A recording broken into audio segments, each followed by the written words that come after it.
Таны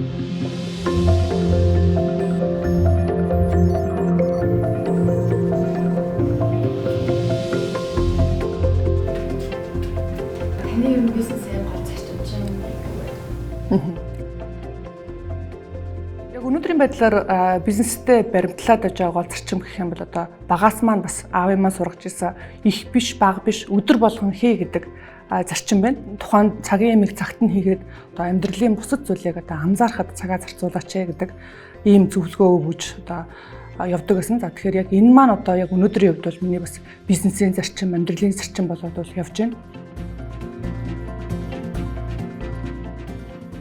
Итгэлтэй, найдвартай байдал гэдэг бол одоо миний яг амьдралын бол үндцүүд. За энэ маань эргээд бас бизнестэй маань ч гэсэн уялдаад явж байгаа. Ягаад тэгэхээр итгэлтэй, найдвартай одоо багийн гишүүд, хамтрагч нартай байх гэдэг бол одоо илүү ойлголцоод урагшаа одоо дахиад одоо алхах ийм одоо боломжийг бий болгодог. Тухайн харилцагч маань өөрөө хин юм бэ те. Үнцээс гаргагчийн маань бизнес за эсвэл одоо хувьцаа эзэмшигч нь одоо ямар ёс зүйтэй хүн бэ гэдэг дээр бол судалж мэдэхэд бол нэгэх цаг зарцуулдаг. За гэтээ нэгэнтээ таньж мэдээд одоо үнд зүйл нь нэгдээд за тухайн бизнес дээр нь бид итгэл үнэмшил одоо илүү өндөр байгаа бол одоо урт хугацааны өсөлт хөгжилтэй нь хамт байхыг хичээдэг. За тэгэхээр бол итгэлтэй, найдвартай байдал гэдэг бол одоо миний үнд зүйл байгаа гэх.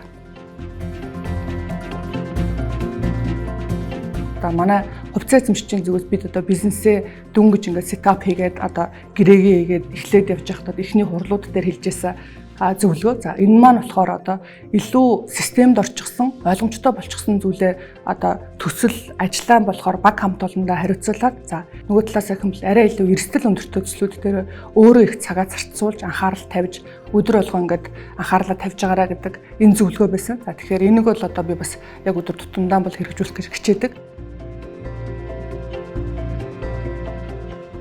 Бид одоо яг мэдээж бизнесийнхаа үйл ажиллагаанаас хамааруулаад залуу бизнес эрхлэгч нар за нөгөө талаас хэмэл тогтсон бизнес буюу зах зээлийн тэргүүлэгч нартай ингээд хамтарч ажиллаад бол явж байна. Бизнес эрхлэгч нарын аль ч цаг хугацаанд тий одоо санхүүгийн тайлан дээр илүү одоо анхаарч санхүүгийн тайлангаа илүү одоо ойлгож уншиж за нөгөө талаас хэмэл шийдвэр гаргалтандаа бас ашигладаг байгаасаа гэж бол бодож байна. Эргээд харахад одоо хамдлагор гэдэг хүнийг одоо харилцагч хөрөнгө оруулагч нар маань эсвэл хамтран ажиллагч нар маань хөрөнгө оруулалтынхаа тодорхой хэмжээний ингээд нөгөө зөв шийдлийг гаргахад за нөгөө талаасаа гэх юм бол санхүүгийн амжилтынхаа дараагийн алхам дээр ингээд хамт байхад байсан гэдэг ийм эерэг дурсамжаар бол дурсагдаж байгаасаа гэж хүсэж байна.